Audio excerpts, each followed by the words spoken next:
भारतीय मूल की अमेरिकी नेता तुलसी गबार्ड ने बांग्लादेश में हिंदुओं पर हो रहे हमले की कड़ी आपत्ति जताई है। दरअसल सोशल मीडिया पर उन्होंने अपना गुस्सा जाहिर करते हुए एक वीडियो जारी किया है।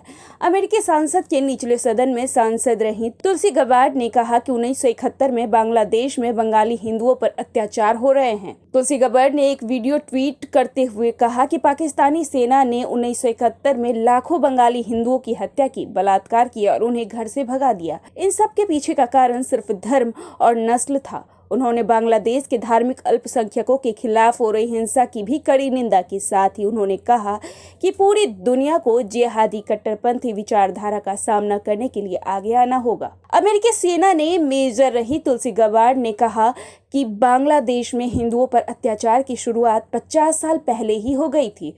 उस समय पाकिस्तानी सेना ने पूरी साजिश के तहत हिंदुओं की हत्याएं की, रेप और उन्हें घर से भगाने का काम शुरू किया। बंगाली हिंदुओं को उनके धर्म और नस्ल की वजह से निशाना बनाया गया। 25 मार्च 1971 को बांग्लादेश में सोची समझी रणनीति के तहत बंगाली हिंदुओं को निशाना बनाने की साजिश हुई। इसके साथ ही अमेरिका की पहली हिंदू सांसद तुलसी गबार्ड ने कहा कि शुरुआत में हिंदू पड़ोसियों और गांवों को निशाना बनाया गया। ढाका यूनिवर्सिटी में हिंदू सराय जगन्नाथ हॉल पर सबसे पहले हमला बोला गया। यह महज एक ही रात में 5 से 10 हजार लोगों को जान से मार दिया गया। यहाँ नरसंहार 10 महीनों तक चलता रहा, जिसमें 20 से 30 लाख लोगों की हत्याएं कर दी गई। हजारों महिलाओं के साथ दुष्कर्म किया गया और लाखों लोगों को घर छोड़कर जाना पड़ा। तुलसी गबार्ड ने इस वीडियो में कहा कि बांग्लादेश की आज़ादी के बाद यहाँ हिंदुओं पर अत्याचार का सिलसिला थमा नहीं। इस्लामिक कट्टरपंथी आज भी अल्पसंख्यकों के खिलाफ अभियान चला रहे हैं। कुछ समय पहले हिंदू मंदिरों पर हुए हमले, ट्रेनों में आग लगा दी गई। अक्सर ये लोग सजा से बच जाते हैं। बांग्लादेश सरकार की जिम्मेदारी है कि वह ऐसे लोगों को सजा दिलाए। As a member of Congress, I introduced a resolution that called for the protection of Hindus and religious minorities in Bangladesh, people who continue to be targeted and persecuted to this day. Now, the height of this persecution actually began 50 years ago when the Pakistani army systematically murdered, raped, and drove from their homes millions of Bengali Hindus because of their religion and ethnicity. On March 25th, 1971 was the beginning of a systematic targeting of Hindus in Bangladesh by the Pakistani military.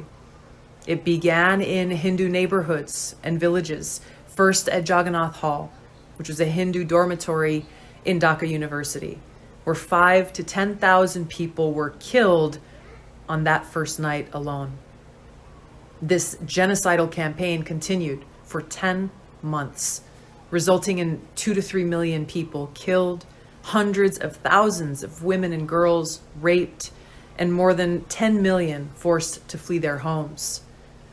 U.S. Senator Ted Kennedy went to visit the Bangladeshi refugees at that time and said, quote, "Nothing is more clear or more easily documented than the systematic campaign of terror and its genocidal consequences launched by the Pakistan Army on the night of March 25th.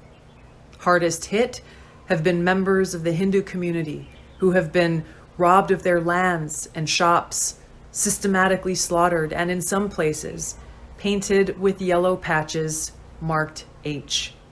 End of quote. Now, the Islamist, not to be confused with Islam, the Islamist persecution of Hindus and other religious minorities in Bangladesh didn't end with Bangladesh's independence. That campaign continues to this day with horrific targeted attacks, murders, homes being burned down, and families who continue to be forced to flee. In the early 1900s, Hindus made up roughly 33% of the Bangladesh population. Because of this persistent Islamist campaign targeting Hindus, just 8% of Bangladesh's population are Hindus today.